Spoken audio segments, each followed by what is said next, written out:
ಸ್ವಾಮಿ ವಿವೇಕಾನಂದರು ಇವರ ಮೂಲ ಹೆಸರು ನರೇಂದ್ರನಾಥ ದತ್ತ.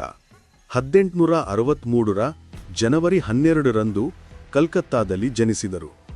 ಅವರು ಶ್ರೀರಾಮಕೃಷ್ಣ ಪರಮಹಂಸರ ಪ್ರಮುಖ ಶಿಷ್ಯರಾಗಿದ್ದು, ವೇದಾಂತ ಮತ್ತು ಯೋಗವನ್ನು ಪಾಶ್ಚಿಮಾತ್ಯ ಜಗತ್ತಿಗೆ ಪರಿಚಯಿಸುವಲ್ಲಿ ಪ್ರಮುಖ ಪಾತ್ರ ವಹಿಸಿದರು.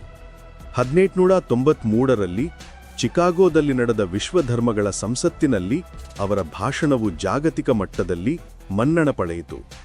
ಅವರು ರಾಮಕೃಷ್ಣ ಮಠ ಮತ್ತು ಮಿಷನ್ ಅನ್ನು ಸ್ಥಾಪಿಸಿದರು.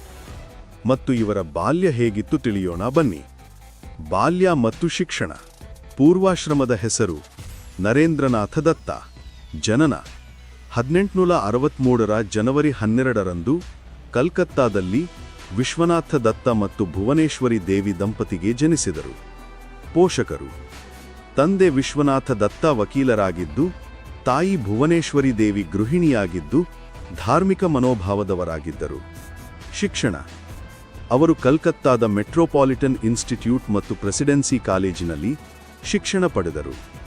ಅಲ್ಲಿ ಅವರು ಪಾಶ್ಚಿಮಾತ್ಯ ತತ್ವಶಾಸ್ತ್ರ, ವಿಜ್ಞಾನ ಮತ್ತು ಧರ್ಮಗಳನ್ನು ಅಧ್ಯಯನ ಮಾಡಿದರು.